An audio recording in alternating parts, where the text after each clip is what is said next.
नमस्कार दोस्तों, मैं अरुण अपने चैनल पे फिर से आपका एक बार स्वागत करता हूँ। आइए दोस्तों, इतिहास की श्रृंखला में हम आज फिर से चलेंगे और हमारी वीडियो होगी ब्राह्मण साम्राज्य। देखिए, एक बैकग्राउंड को देख लेते हैं। मैंने मगध साम्राज्य में पढ़ाया था आपको, जब से एक वंश उभर के आया था हर्यक वंश। ठीक है, हर्यक वंश के बाद शिशुनाग वंश, शिशुनाग वंश के बाद नंद वंश और नंद वंश के बाद आए थे आपके चंद्रगुप्त मौर्य यानी मौर्य वंश। मौर्य वंश में आपने देखा है चंद्रगुप्त मौर्य ने अपने कार्यकाल को कैसे किया। उसके बाद बिंदुसार, बिंदुसार के बाद आपके आए थे अशोक, जिनको चक्रवर्ती अशोक के नाम से जाना जाता है, प्रियदर्शिका अशोक के नाम से जाना जाता है, अशोक वर्धन के नाम से जाना जाता है।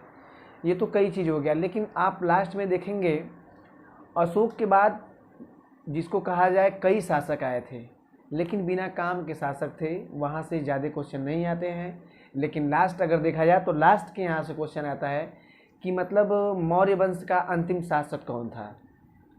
तो मौर्य वंश का अंतिम शासक जो था, धनवत का पुत्र था बृहद्रथ। ठीक है, धनवत का पुत्र था बृहद्रथ, और बृहद्रथ के एक सेनापति थे जिनका नाम था पुष्यमित्र शुंग।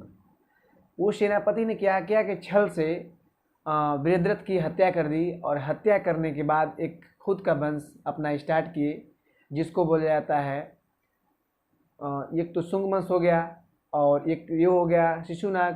तो शिशुनाग और शुंग वंश दोनों में डिफरेंस है। मैंने बोला था कि आप मगध साम्राज्य में जो दूसरे वंश थे शिशुनाग, तो ये क्या है, ये शुंग वंश है, न कि शिशुनाग वंश। ठीक, तो शुंग वंश का निर्माण किया किसने किया? पुष्यमित्र शुंग ने। ठीक, अब आगे पढ़ेंगे। देखिए, कुछ लोग बोलते हैं कि शुंग क्या था, कि ये ब्राह्मण था। कुछ लोग बोलते हैं कि शुंग ब्राह्मण था। तो जो भी हो, लेकिन इसको इसी काल को ब्राह्मण बोला जाता है, मौर्योत्तर बोला जाता है, मौर्योत्तर बोला जाता है, ब्राह्मण साम्राज्य बोला जाता है। ठीक है, तो चलिए वीडियो स्टार्ट करते हैं। वीडियो अच्छा लगे तो वीडियो को लाइक करिए, सब्सक्राइब कर दीजिए और वीडियो को शेयर करिए। ठीक है,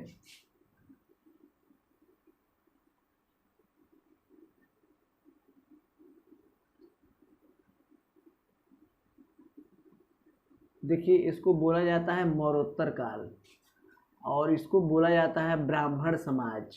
ठीक है, ब्राह्मण साम्राज्य, ये दो चीज़ आप याद करेंगे, दो नामों से इसको बोला जाता है। देखिए, पुष्यमित्र शुंग ने जब बृहद्रथ की हत्या की तो किस वंश को लेकर आया? शुंग वंश। ठीक है, शुंग वंश, इस वंश को आप याद कर लेंगे। शुंग वंश क्या क्या लाया था। अब देखते हैं इसका, सबसे पहले देखेंगे संस्थापक कौन था। ठीक, तो संस्थापक जो था उसको बोलते हैं पुष्यमित्र शुंग। ठीक है, पुष्यमित्र शुंग, ये आप नोट कर लेंगे। और एक क्वेश्चन पूछा था कि राजधानी कहाँ थी, कहाँ की क्या थी राजधानी। तो अगर राजधानी की बात करें तो राजधानी थी इनकी विदिशा। ठीक, विदिशा क्या थी? राजधानी थी। इसको भी नोट कर लें, कई बार क्वेश्चन पूछा गया है। ठीक है, कि संस्थापक क्या था? पुष्यमित्र शुंग, और राजधानी क्या थी? विदिशा थी। ठीक है, ये आप नोट कर लेंगे। एक कई बार क्वेश्चन पूछता है कि हरहुत स्तूप का निर्माण किसने किया था। ठीक है, तो एक स्तूप है हरहुत स्तूप।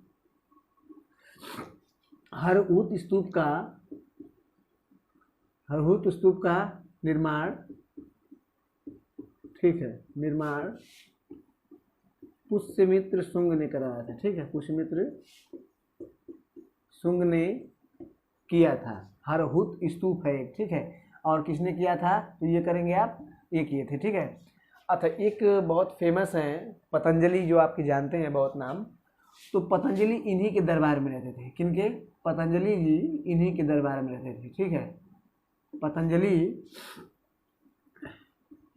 शुंग के दरबार में रहते थे। ठीक, दरबार में रहते थे। और क्वेश्चन पूछा जाता है कि इसमें क्या हुआ था। कई बार ये भी क्वेश्चन पूछा जाता है कि इन्होंने 2 अश्वमेध करवाए थे। मतलब इस शुंग वंश में किसने 2 अश्वमेध करवाया था? पतंजलि ने। ठीक है, तो यहाँ पे लिखते हैं पतंजलि के द्वारा अश्वमेध कराया गया था। यानी पतंजलि के द्वारा क्या कराया गया था? अश्वमेध कराया गया था। कई बार ये क्वेश्चन पूछा जाता है।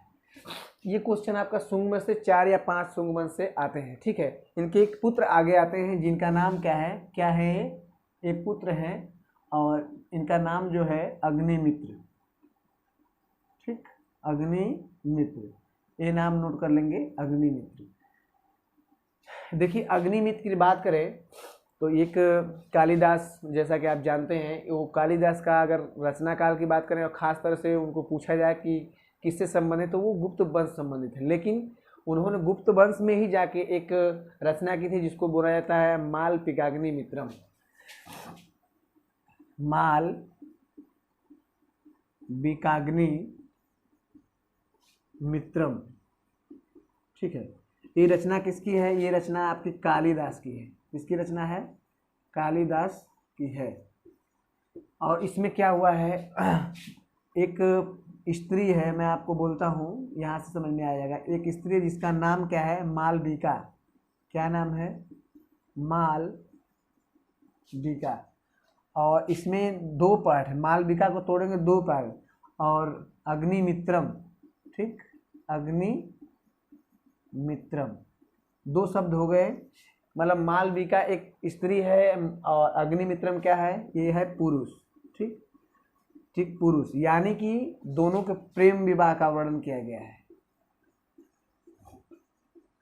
प्रेम विवाह का वर्णन किया गया है। यानी क्वेश्चन पूछा जाए कि अग्निमित्र किसका पुत्र था, तो ये आपके पुष्यमित्र शुंग के पुत्र थे, ठीक।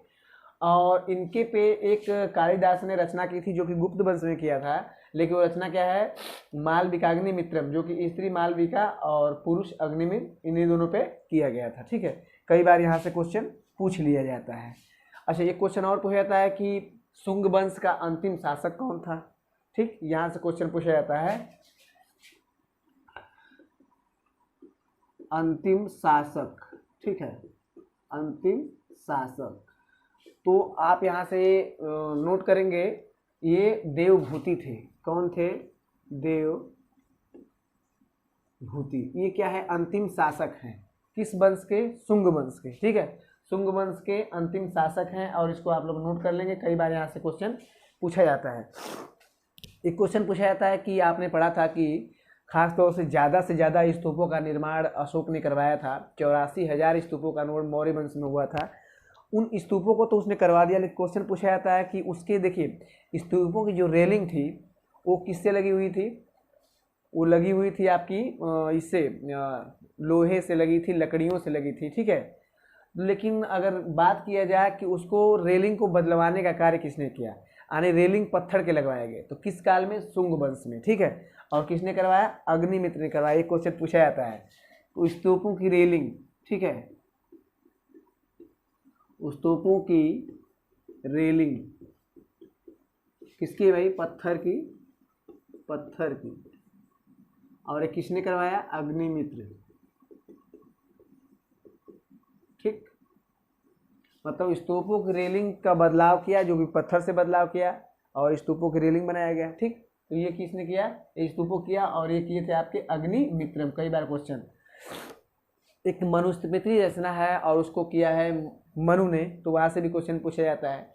ये हमारा ये जो वीडियो रहा आज का शुंग वंश। अब अगले हम देखते हैं,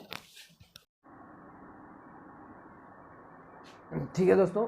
देखिए, फिर उसके बाद देखते हैं जो अगला वंश आता है उसको बोलते हैं कण्व वंश। ये भी एक ब्राह्मण साम्राज्य है, ठीक है। ये भी ये ब्राह्मण साम्राज्य में रखा गया, मौर्योत्तर काल में भी आता है, ठीक है। हमने देखा क्या? हमने ये देखा कि अगले जो वंश के अंतिम शासक थे, अंतिम शासक जिसको बोला जाए, कहा जाए तो देवभूति थे। और देवभूति को मारने वाला कोई नहीं था, वो तो वासुदेव, ठीक है। और वासुदेव ने उनकी हत्या करके एक अगले वंश का निर्माण किया जिसको कण्व वंश कहते हैं, ठीक। चलिए कण्व वंश में देखते हैं। सबसे पहले देखेंगे हम संस्थापक, ठीक है। संस्थापक से क्वेश्चन कई बार पूछा गया है। यहाँ से ज़्यादा क्वेश्चन तो नहीं बनते हैं, लेकिन जहाँ से बनते हैं उसको देखना जरूरी है। ये वासुदेव थी। ये वासुदेव क्या थे? कण्व वंश के शासक थे, ठीक है।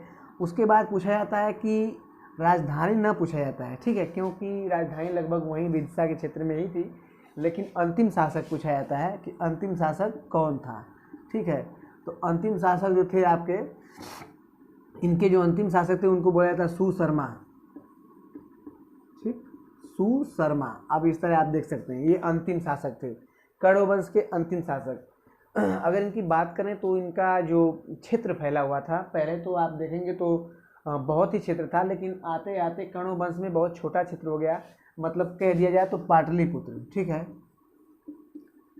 पाटलिपुत्र तक क्षेत्र रह गया, क्षेत्र रह गया, क्योंकि बहुत से ऐसे शासक आए जो अयोग्य शासक आए, ठीक है, जिनका नाम मात्र रहा। तो इसके वजह से सभी दूसरे जो राजवंश थे अब हमला करके जीतते चले गए, तो छोटा बस पाटलिपुत्र क्षेत्र तक ही रह गया था कण्व वंश। देखिए कण्व वंश के बाद एक शासक आते हैं, एक फिर ब्राह्मण साम्राज्य में एक नए शासक वंश का निर्माण होता है, और उस वंश को बोलते हैं सातवाहन वंश, ठीक है, सातवाहन वंश। देखिए सातवाहन वंश से कैसे कैसे क्वेश्चन पूछे जाते हैं, जैसे कि पहला पूछा जाए कि भैया सातवाहन वंश का क्षेत्र गया था, ठीक है। तो अगर क्षेत्र की बात करते हैं तो क्षेत्र इनका था, यहाँ पे मैप आपको दिखाते हैं, और इस मैप के जरिए थोड़ा सा समझाने की मैं कोशिश करूँगा, ठीक है। ये हमारा भारत का मैप है, ठीक, और इस भारत की मैप की बात करें तो क्षेत्र जो था, यहाँ कृष्णा पड़ती है, यहाँ गोदावरी नासिक की पहाड़ी से निकलती है महाबलेश्वर की चोटी से, जबकि आप यहाँ पे देखेंगे तो ये नीलगिरी की पर्वत की कुछ श्रेणियाँ पड़ती हैं जो कि आपके पड़ती है महाराष्ट्र और ये कर्नाटक में, ठीक है। तो इसमें क्षेत्र की बात करें तो आपकी क्षेत्र की बात करें तो इसमें कृष्णा और गोदावरी का क्षेत्र था, ठीक है, कृष्णा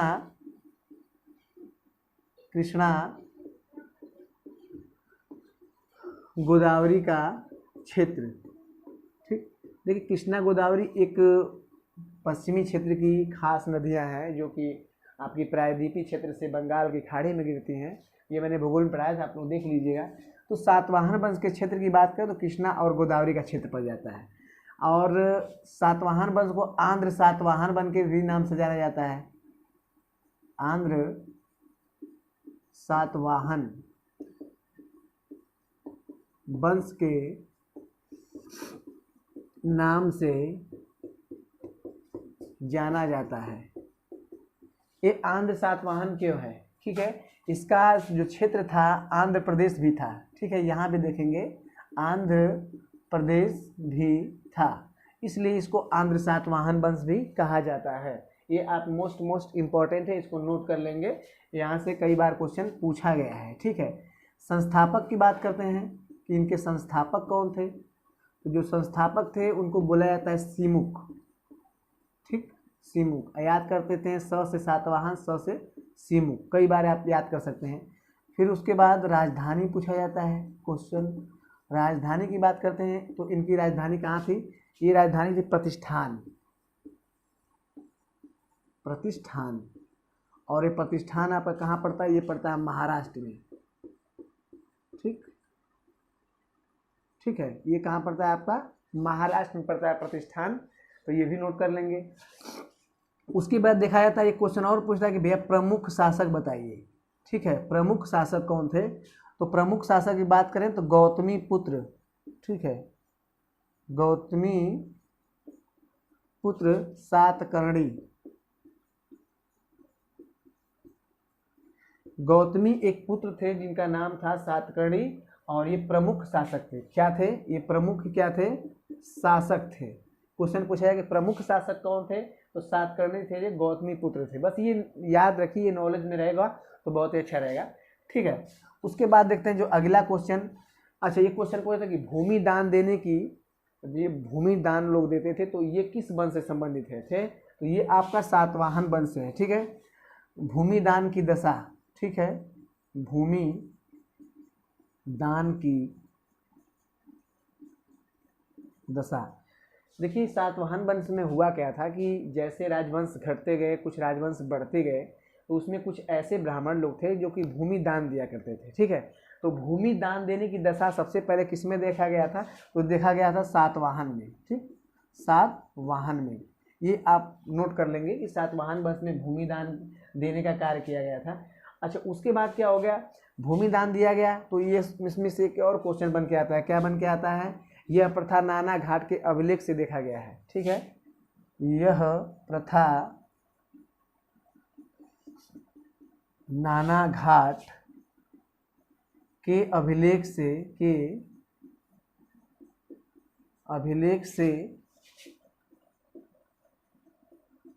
देखा गया है। मतलब यह भूमि दान की जो दशा थी ये कौन सा? नाना घाट अभिलेख से देखा गया है। मोस्ट इंपॉर्टेंट है, इसको नोट कर लेंगे क्योंकि नाना घाट अभिलेख से देखा गया है। उसके बाद जो अगला क्वेश्चन पूछा जाता है कई बार, सबसे पहले कई सिक्के, सातवाहन वंश में कई सिक्के चलाए गए थे। ठीक है, लेकिन जो क्वेश्चन उभर के आया और परीक्षाओं में पूछा जाता है उसको बोलते हैं शीशे का सिक्का। ठीक है, शीशे का सिक्का।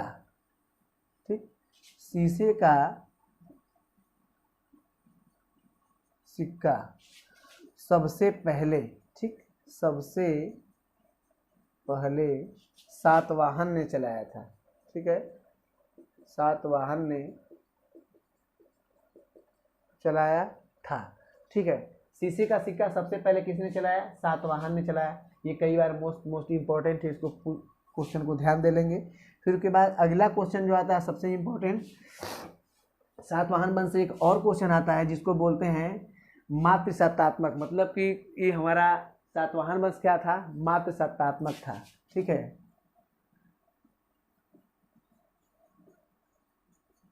सातवाहन वंश मातृसत्तात्मक था।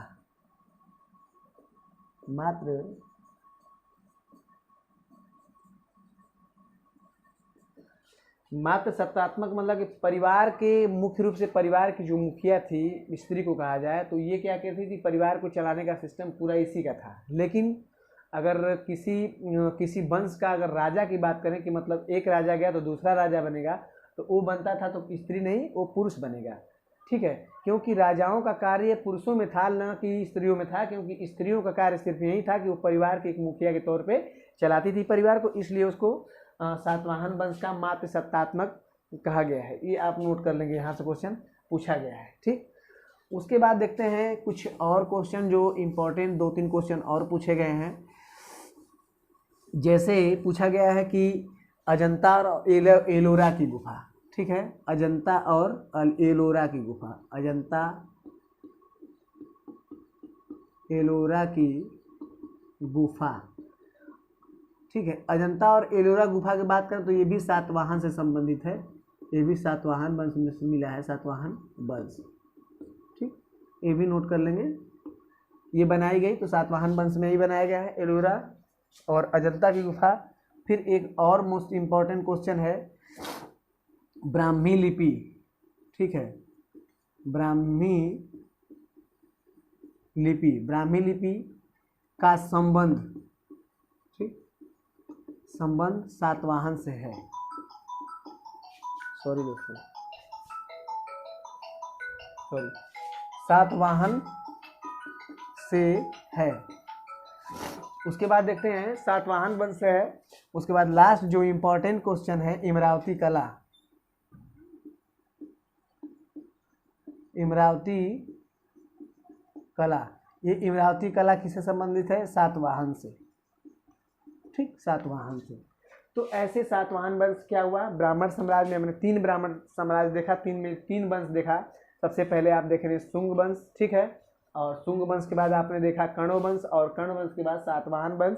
खासतौर से सातवाहन से और आपको शुंग वंश से क्वेश्चन मिल जाते हैं। ठीक है, वीडियो अच्छा लगे तो लाइक करिए, सब्सक्राइब करिए और वीडियो को शेयर करिए। Thank you.